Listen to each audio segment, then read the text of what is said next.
Если вы когда-нибудь работали в большой компании, то, наверное, замечали, что высшее руководство огромное внимание уделяет на первый взгляд мелочам. Например, оттенок цвета логотипа, его расположение, освещение в магазинах, месторасположение кассы, даже цвет стежков на корпоративной одежде. Управление – это тысячи маленьких шагов, совершенно незаметных и, на первый взгляд, не связанных между собой. Для коммерческой структуры тысячи шагов нужны для извлечения прибыли. Для оккупантов тысячи шагов нужны для управления, манипуляции, подчинения, порабощения. Сегодня как раз это и обсудим. Если рассмотреть человеческое здоровое общество, то оно естественным образом разделяется на три основных сословия или касты. Каста жречества, каста воинов и каста рабочих и крестьян. Например, в Индии касты более жесткие, и они существуют официально. В других странах официально каст нет, но фактически касты существуют. Исторически сложилось, что воины защищали жречество, рабочих и крестьян от внешнего врага. Жрецы прекрасно знали, что нельзя доверять оружие кому попало. С целью выявления тех, кто достоин носить оружие, были придуманы обряды инициации, где молодой мужчина должен был пройти особое испытание. Прошел испытание – достоин, не прошел – недостоин. Ближе к нашему времени, во времена стрельцов, офицерские должности были выборные. Они назывались десятник, пятидесятник, сотник, пятисотник и тысячник, он же полковник. У казаков было примерно так же. Что касается наград, то было заведено так. И женщины, и мужчины носили косу. У мужчин она называлась честь и носилась на правом плече. У женщин коса называлась совесть и носилась на левом плече. Перед боем мужчины отсекали косу и отдавали ее своему командиру. Всем известный жест поднесения правой ладони к виску «честь имею» сохранился с тех времен и символизирует отсечение косы. После боя командир возвращал косы, и воины вплетали косу обратно к оставшимся волосам. Боевые награды в те года были в виде лент разных цветов, и они вплетались в косу. Память о косе – это аксельбанты, которые есть во всех армиях мира. Китайцы переняли эту традицию у славян и до 20 века носили косы.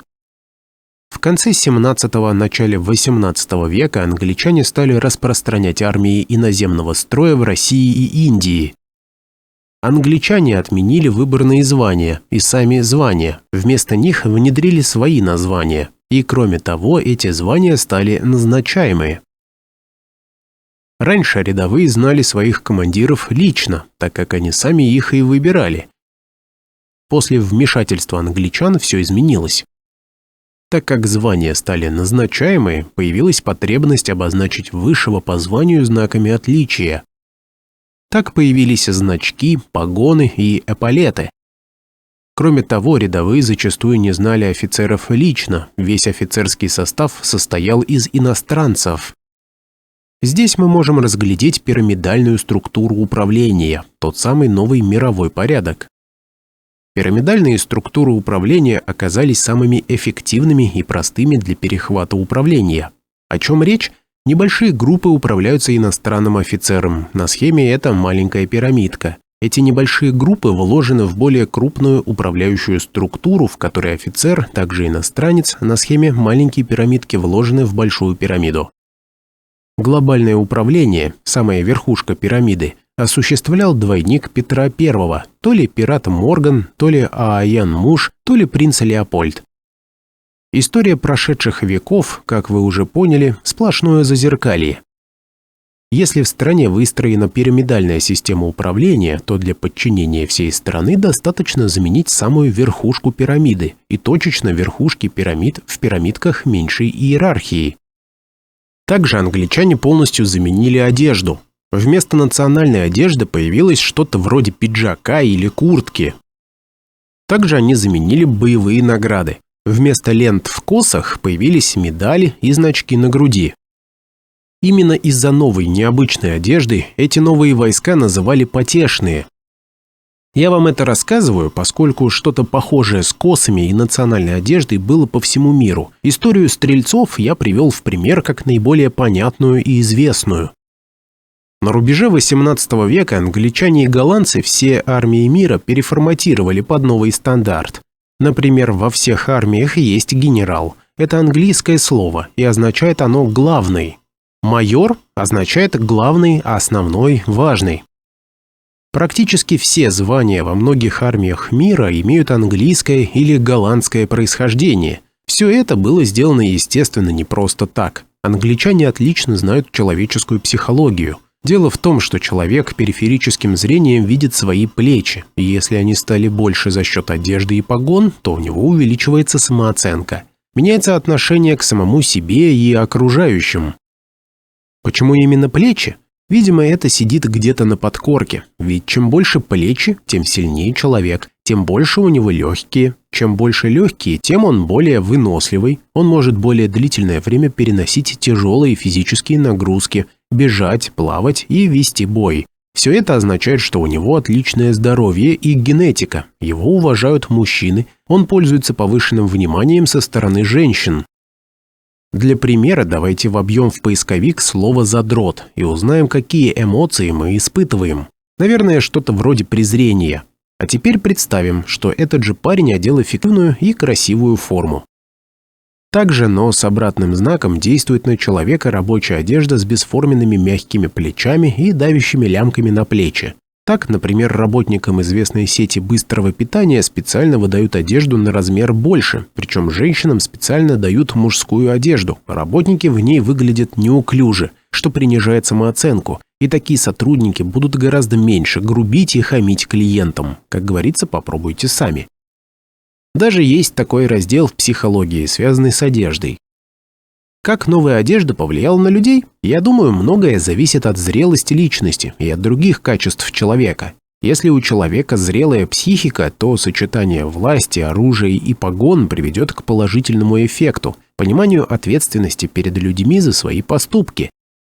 Если же у человека незрелая психика, если он склонен к садизму, то сочетание власти, оружия и погон может привести к отрицательным эффектам. Как мы помним, исторически так сложилось, что люди, умеющие обращаться с оружием, занимались охраной населения от внешних врагов, то есть занимались безопасностью. С внедрением новой системы первоначальная задача людей с оружием работать на благо народа забылась и отошла на другой план. Например, в Индии сипаи стали против собственного народа, из которого и были набраны, и за счет которого существовали. Сипаи полностью подчинялись англичанам. Они избивали и убивали своих соотечественников, жестко подавляя голодные бунты, когда англичане вывозили зерно. В отрицательном примере люди в форме могут забыть, что народ вообще существует и нуждается в защите, или же начнут геноцид своего же народа. То, что я вам описал, это инструмент, а инструмент, как известно, может работать как в положительном ключе, так и в отрицательном. Мировая история знает как положительные примеры, так и отрицательные. Положительные примеры я предлагаю вспомнить и написать зрителям, а в этом видео разберем Третий рейх как явный отрицательный пример. Если посмотреть сериал «17 мгновений весны» или другие подобные фильмы про войну, то можно обратить внимание, что в Третьем рейхе происходит какой-то бал-маскарад. Все в особенной одежде, с особыми аксессуарами, все совершают особые жесты рукой и особое приветствие. Солдаты Третьего рейха не отставали от старших по званию и тоже были приверженцами определенной одежды, аксессуаров, жеста и приветствия. Хотя, по идее, воевать можно в любой одежде, лишь бы было тепло и удобно. Еще надо добавить, что у немцев форма была самой красивой, в том смысле, что зловещая и эффектная, особенно у эсэсовцев. Форму им разрабатывал Хуго Босс. Так вот, что же это за бал-маскарад был в Германии в 30-е и 40-е годы, и зачем его придумали? Я думаю, что это манипуляция. Собрать некогда мирных людей вместе, одеть в одинаковую одежду, дать единую идею и дать оружие. По непонятным причинам общество людей копирует модели социального поведения с пчел и муравьев. Например, Третий рейх был полным аналогом пчелиного роя. До вступления человек был мирной мухой, без расцветки и жала. Пчелы и осы имеют особую предупреждающую полосатую раскраску, имеют оружие, жало. Человека перекрашивают в пчелу с помощью одинаковой одежды и аксессуаров, дают жало, оружие. Чтобы полностью уничтожить рой, надо перебить всех пчел и матку в виде Гитлера, руководства Третьего рейха и идеологии.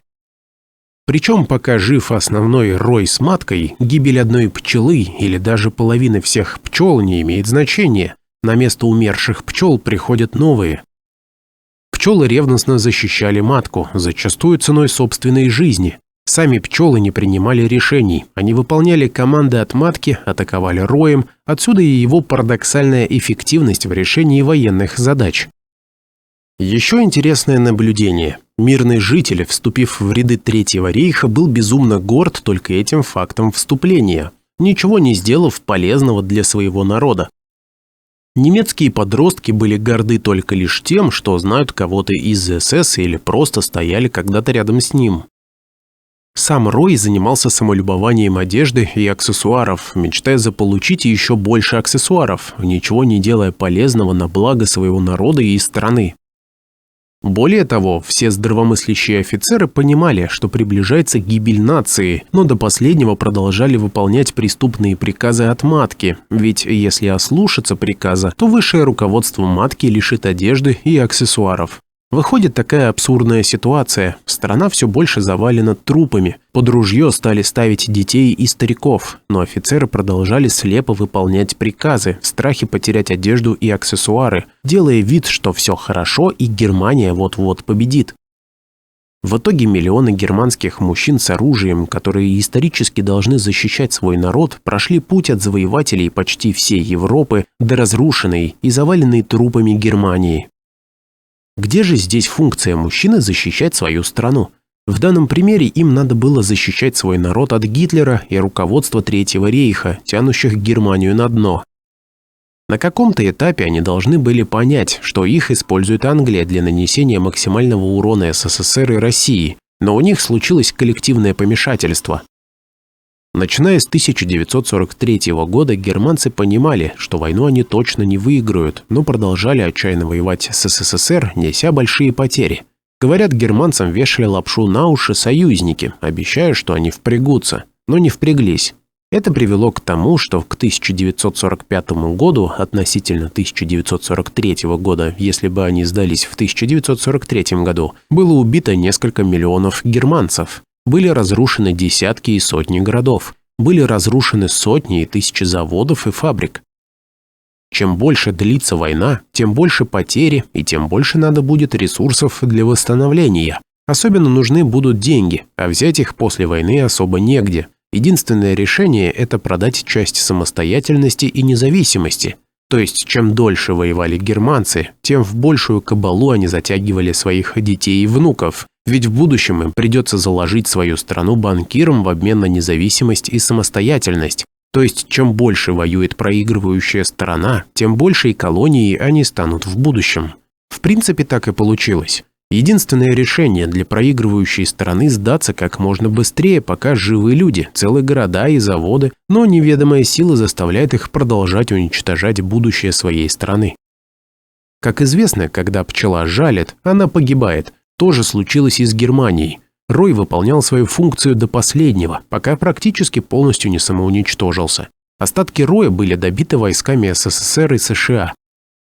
После войны американцы в Западной Германии проводили такую операцию, как разнемечивание, разделяя семьи и выдавая германских женщин насильно замуж за поляков, а германских мужчин женя на полячках.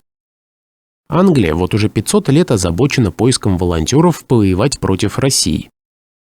Такими волонтерами были поляки, более 10 раз османцы, турки, шведы, черкесы, французы, японцы.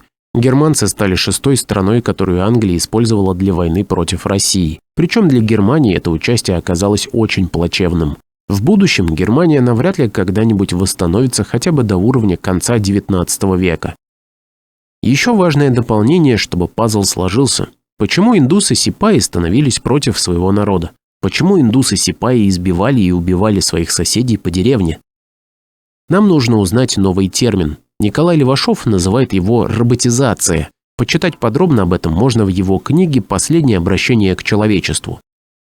Я объясню немного попроще. В тонкой книге-брошюре XIX века Петр I подробно описывается, как англичане и голландцы создавали в России потешную армию.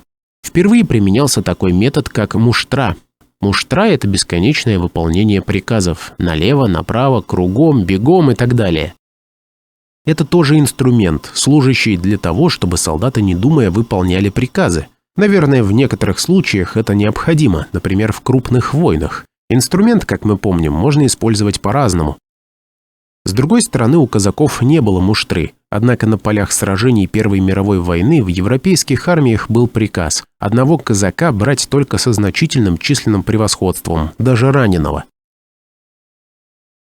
Скоро грядет, как нас уверяют, самый главный праздник. Если все еще вынуждены отмечать этот праздник и дарить подарки, заходите на мой сайт. На нем собраны лучшие книги для саморазвития и образования. Сделай больно паразиту, купи книгу, стань умнее сам и сделай умнее другого.